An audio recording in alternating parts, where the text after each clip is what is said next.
رائیونڈ کا اجتماع شروع ہونے والا ہے، یہ 2 تاریخ سے شروع ہوگا رائیونڈ کا اجتماع۔ تو یہ رائیونڈ کا اجتماع یہ ہے، یہ پاس میں ایک دفعہ وہاں گیا تھا دبئی میں، تو دبئی میں ٹیکسی میں بیٹھ کے جا رہا تھا، تو مجھے ایک پٹھان تھا ٹیکسی چلا رہا، تو اس نے مجھے کہا کہ تم کہاں رہتے ہو؟ میں کہا لاہور میں۔ اس نے کہا لاہور، اچھا وہ جو رائیونڈ کے پاس ہے۔ میں نے کہا خان صاحب آپ اللہ والے آدمی ہیں، لاہور رائیونڈ کے پاس نہیں ہے، رائیونڈ لاہور کے پاس ہے۔ رائیونڈ تو قصبہ ہے، لاہور بہت بڑا ہے۔ اس نے کہا بھائی تیرے لاہور کو دنیا میں کون جانتا ہے؟ رائیونڈ کو سارا عالم جانتا ہے۔ میں نے رائیونڈ میں کیا ہو رہا ہے؟ اس نے آپ کو پتہ ہی نہیں، لاہور میں رہتے ہو رائیونڈ نہیں گئے، آپ کو پتہ ہی نہیں کیا ہو رہا ہے؟ میں کہا نہیں پتا کیا ہو رہا ہے وہاں۔ اس نے کہا وہاں انسان بنانے کی محنت ہو رہی ہے۔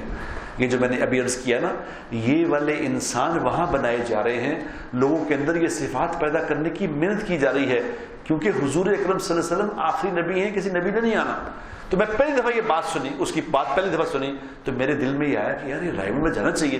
تو میرے دوستو یہ 2 تاریخ سے رائیونڈ میں اجتماع شروع ہو رہا ہے۔ اس کے لیے آپ سے گزارش ہے، ایک دن کے لیے، بے شک ایک دن کے لیے، کچھ وقت کے لیے اس اجتماع میں ضرور جائیے گا۔ 5-7 لاکھ بندہ ایک دفعہ آتا ہے، 5-7 لاکھ بندہ پھر آتا ہے۔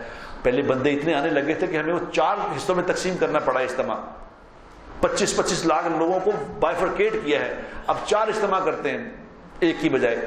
تو اتنے لوگ جو آ رہے ہیں تو یہ کیا کرنے آ رہے ہیں؟ آپ لاہور میں رہ کے وہاں نہ جائیں تو یہ مناسب بات نہیں۔ میری آپ سے عرض ہے کہ کچھ وقت ضرور نکال کے اس میں ضرور شرکت فرمائیے گا۔